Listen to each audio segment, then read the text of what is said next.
Hello, everybody. My name is Chris Swenor. I am the CEO of Reach, and today we're going to start the interview process of the people that completed the bounty hack um, program that we did. Um, First, we're going to be speaking to actually a team of Litepresence and Squidkid. Um, thank you so much, guys, for joining us today. I'm glad to be here. Awesome. So I'm just going to jump into the questions and see what your answers are. First thing, just tell us about your backgrounds as developers.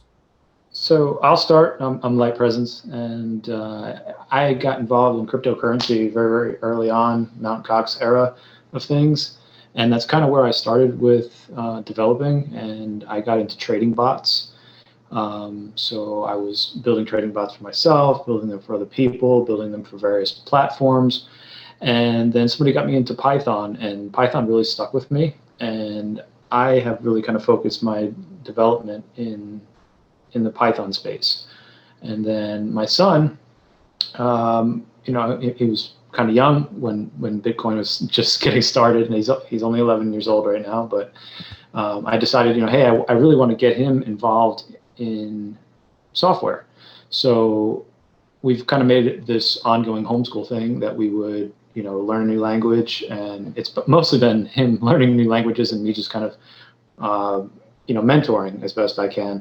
I don't really have a skill set in any of this. I'm not classically trained or anything like that. So I provide material, I provide exercises, and I kind of set him loose. And so he's learned quite a bit. So Squid, you want to talk about some of the things you've done? Sure. Like right now, I'm working on a little Python app. It creates a point on this random point in the screen, and it leaves a trail of particles. And then a small, like, ant, you could say, walks in a zigzag until it detects a particle, in which case it goes forward then more. And then it keeps going forward until it detects the source of the particle and then gets to the center of the particle source. So he's really excited about playing, creating games and that kind of thing. And he's really into Tkinter apps. He's got a few languages under his belt that are HTML, a little JavaScript. He's got a little dabble in C++. He's really into Minecraft. Minetest. Minetest. Sorry. The next version. And that entails a bit of Lua. So he's got the polyglot thing going, where he's kind of got into a lot of different languages right now. So it's been fun. And then we met Reach, and then that was kind of a new frontier for us. As a developer, I don't really have a whole lot of blockchain experience as far as dApps, but I have been in the space. So connecting to a blockchain, extracting data off the chain, manipulating the block structure to get the data I need.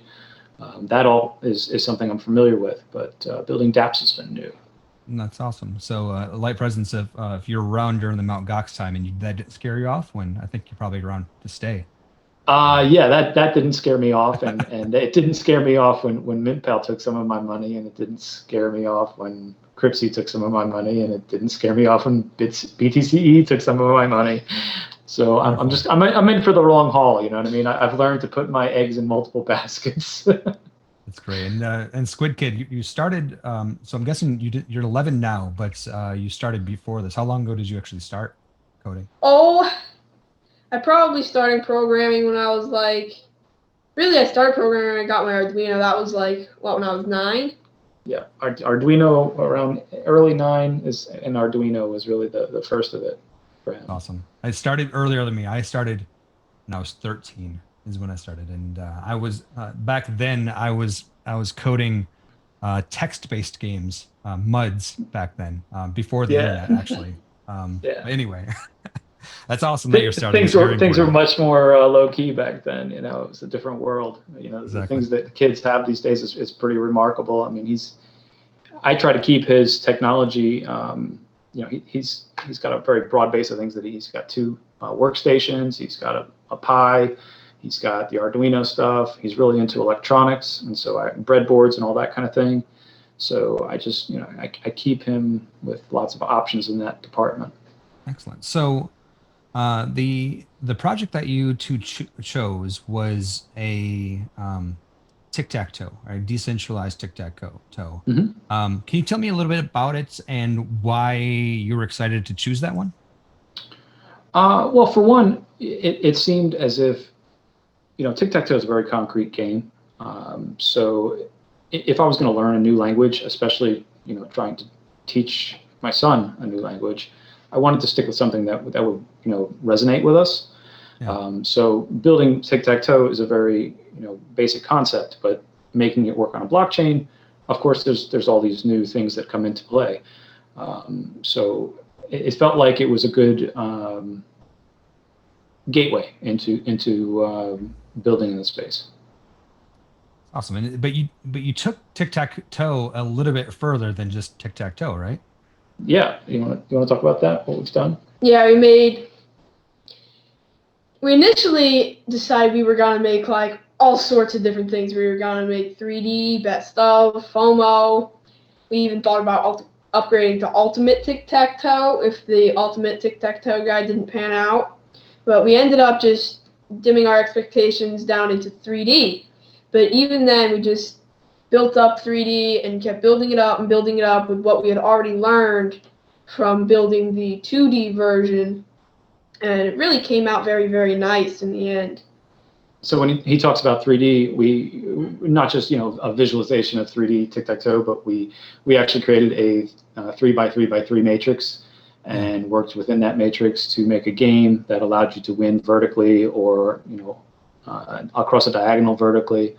And then in doing so, we took it to the next level. We're like, you could win two ways if you put a piece here and you already had some pieces there. So we created logic for the double win.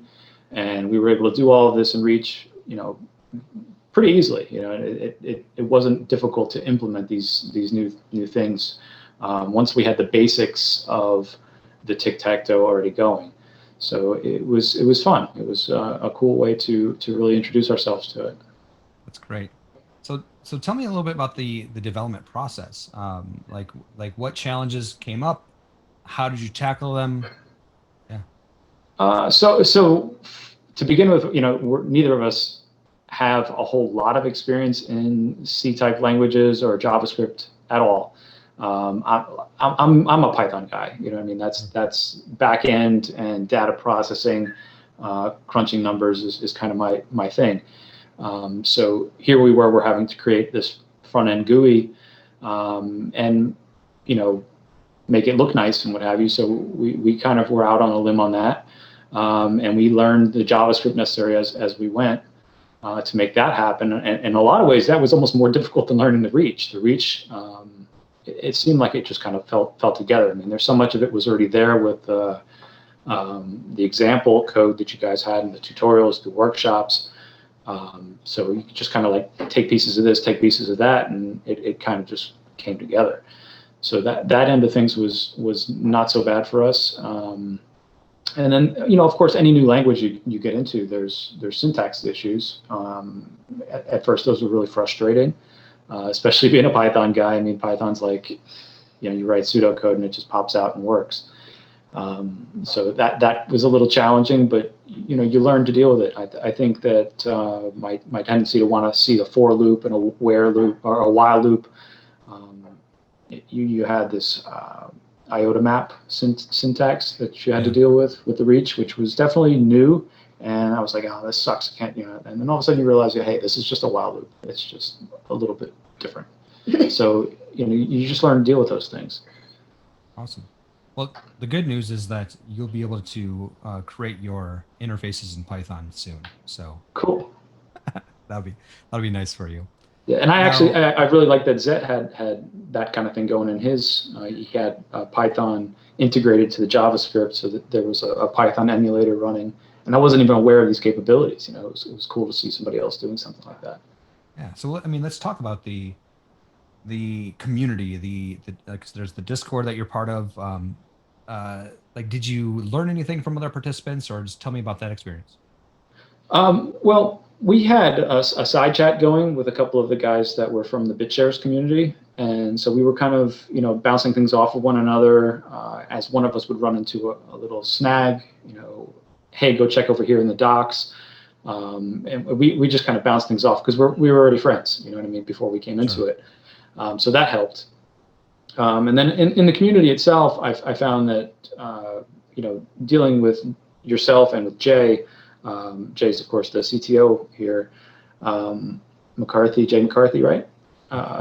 So he had a very profound understanding of the language, and I felt like I could bounce things off of him, especially when we ran into the byte limit problems. Yeah.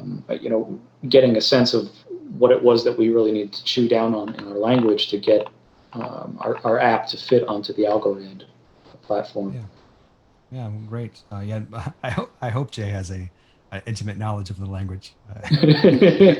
You would think. Yes. So we'll talk about actually Reach and Algorand itself, about your thoughts on writing with Reach and then also launching on the Algorand network. You want to take some of this? You want to talk about what you think of writing with Reach? Sure. I will say we were particularly surprised as to how easy the contract deploying and attaching turned out to be. Payments, interactions, and all that, like what you would expect to be little nitty-gritty details, was actually very, very simple. And, there would be some things that would make it easier, like improve stack trace, because the error messages were not too helpful. And better stack trace would expedite the development. Allowing var or let in all the types of steps would also allow more sophisticated logic and mathematical statements. And like Litepresence said, the byte limit is particularly frustrating, but other than that, Reach itself is pretty nice, I will say. I do think that he was on something there with the stack trace. We definitely found that as we're developing, and this is a bleeding edge language, so this is kind of we're definitely not perfect, that's for sure. Right, you're dealing with something where you're running into the first time you're getting errors. So what type of response would help you get through these errors is the kind of thing that you haven't even embraced yet. But that was one of the biggest challenges, is trying to get some kind of rational response out of when my code fails. You write something, it doesn't work. Sometimes the error that it comes back and tells you doesn't really help you, and that was a little frustrating. But you found ways around that. You pass your errors from the Reach to the JavaScript, and then you're able to get more data out of what's happening. And we were able to figure things out like that, so it worked. Yeah, I mean, you're as much as we try very, very hard, it's definitely not perfect yet. And we are super appreciative of our community members bringing up the issues that they're having, because I believe that throughout actually this program, I think we actually updated the errors themselves and like multiple times. So it's always getting better. It's always hopefully when you compete in the next bounty hack, a lot of those issues are gone away. So right, and some of the issues weren't even necessarily related to Reach. I mean, the Algorand byte limit is just something that it is what it is to do with that chain. And then dealing with MetaMask, we ran into issues dealing with MetaMask, but that's not Reach. That's just that's another piece of software that's a dependency of the environment. Exactly. So you can't be held responsible for all of that. There's a degree to which there's different development teams that are coming together from different angles, and we're developing dApps. You guys are developing a language to write dApps. There's blockchains that have their own problems and discovery processes, and then there's these apps like MetaMask and AlgoSigner that are their own constructs, and all of this has to kind of mesh together to make it all work. So how would you rate your overall experience? Is this something that you would want to do it again? Do you want to build more blockchain applications? What do you think about that? Well, I will say just watching it come together was pretty cool. And it was difficult, but I am fairly confident that now that we've got through this, we've got a better understanding of what goes on in the Reach language and generally how to use it with JavaScript and all the other applications that come together. I do think that it wouldn't be too hard to do more. Certainly. Doing like, we thought about doing ultimate tic-tac-toe just as like an icing on the cake kind of situation. Yeah. So it does seem as if we could do another one quickly. That's the thing. Now that we've learned, how to deal with Reach, how to deal with JavaScript, how to deal with iOS Signer, how to deal with MetaMask. All of those like unknowns are, right. They were scary at first. You've never dealt with any of this before, and so as you step foot into new land, it's challenging. But as you have that in your pocket, now it's like, okay, I can deal with MetaMask real quick. Watch this. Yeah. So I mean, like, just to recap, you had to learn decentralized programming. You had to learn JavaScript. You had to learn, the algorithm restrictions. You had to learn many things. But now at this point, after you've actually launched your application, I don't want to put words in your mouth. If I were to give you the challenge to write a new application, do you feel like the process would go much faster? Oh, absolutely. I mean, like I said, you've got so many things in your pocket now. I mean, of course, neither of us are JavaScript programmers. Okay, so we struggle a little bit there, and if I have to change a string into an integer, I have to go look up into string or whatever, a string to int, whatever the hell it is. It doesn't come naturally. It's like the Python does. But at the same time, we know how to interface with these things, how to create them, and we're not as intimidated anymore. So that, to me, I do feel like it would go way faster. If we had to build some other small game, I mean, of course, do something complex, it would be crazy. But to do another small game like tic-tac-toe or what have you, I think we can knock it out of the park pretty quickly. Like I said, ultimate tic-tac-toe, I could do it much faster than we did the pay-to-play just because of what we learned in doing pay-to-play. Right. Awesome. Well, the final question is: is there any final thoughts? Any question I didn't ask that you'd like to talk about with the whole bounty hack experience? The big thing to me is it's frustrating that on the Ethereum side of things, you want to launch an application, and here your contract costs $100. Nobody wants to play. You pay tic-tac-toe for $100 of fees, let alone what you're going to wager. So that's frustrating. And then you look on the Algorand side, and it's like, oh, you can launch these contracts for like a penny, and that's way cool. But you're limited to this really tiny size of 1 kilobyte, and I just feel like there needs to be some kind of middle ground where you're able to build something a little bit more complex than pay-to-play tic-tac-toe, but still not be taxed to the point where it just makes it obsolete.